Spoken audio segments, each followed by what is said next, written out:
প্রবাসী এমন একটি শব্দ, যারা প্রবাসের মাটিতে আমরা আছি বা আছেন যারা, তাদের উদ্দেশ্য করে বলবো, নিজের নিয়তটাকে আপনি পরিশুদ্ধ করুন। ওয়াল্লাহি আল্লাহর কাছে অনেক বড় নেকি পাবেন, আপনি অনেক বড় আজর পাবেন। আল্লাহ রব্বুল আলামিন বলেছেন, আপনি যখন আপনার বাবা মা স্ত্রী পুত্র ছেলে মেয়েদেরকে আপনি ভরণ পোষণ দিচ্ছেন, তাদের জন্য আপনি এই দূর প্রবাসে পড়ে আছেন সমস্ত ত্যাগ দিয়ে, এখানে আপনি নিয়তটাকে একটু আপনার ইসলাহ করেন। দৈনন্দিন এই প্রবাসের মাটিতে আপনি 5 ওয়াক্ত ফরজ সালাত অবশ্যই আদায় করেন 17 রাকাত। তারপরে সুন্নত নফল মুস্তাহাব দিয়ে আপনি এই কাজের ফাঁকে ফাঁকে আপনি এগিয়ে যান দ্রুত পিছের দিকে, ওয়াসারিউ ইলা মাগফিরাতিম মির রাব্বিকুম ওয়া জান্নাত, ওই রবের জান্নাতের দিকে, রবের ক্ষমার দিকে, আল্লাহর মার্জনার দিকে। তার পরবর্তীতে আপনি যে ত্যাগ দিচ্ছেন, প্রবাসীদের যে ত্যাগ, আল্লাহু আকবার, আল্লাহু আকবার। এই জন্য আপনারা কোনো মানুষের কাছে কিছু চাইবেন না। ইন্নামা নুতিমুকুম লিওয়াজহিল্লাহ, আপনি চাইবেন কার কাছে? আমি আল্লাহর জন্য করছি, আল্লাহর জন্য খাওয়াচ্ছি। ইন্নামা নুতিমুকুম লিওয়াজহিল্লাহ লা নুরিদু মিনকুম জাযাআন ওয়ালা শুকুরা।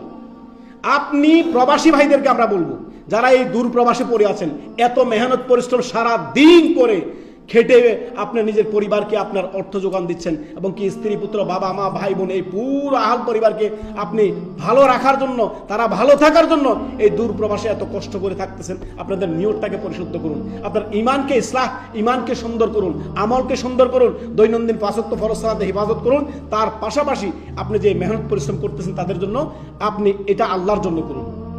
আপনি বলুন, যেমনটি আল্লাহ তাআলা বলেছেন, ইন্নামা নুতিমুকুম লিওয়াজহিল্লাহ লা নুরিদু মিনকুম জাযাআন ওয়ালা শুকুরা।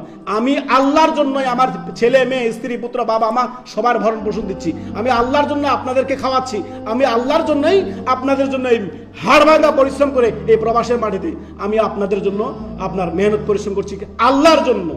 লা নুরিদু মিনকুম জাযাআন ওয়ালা শুকুরা। আপনাদের কাছে কোনো শুকরিয়া চাই না। শুকরিয়া চাইতে যাবেন, কারণ প্রতিদান চাইতে যাবেন, আপনি পদে পদে ঠকবেন।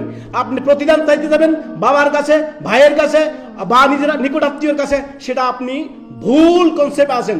কারোর কাছে কোনো প্রতিদান চাইেন না। প্রতিদান চাইতে যাবেন, পরবর্তীতে আপনি নিজে অবশ্যই কষ্ট পাবেন। কেননা ওদিকে মানুষকে খুশি করা সম্ভব না ভাই।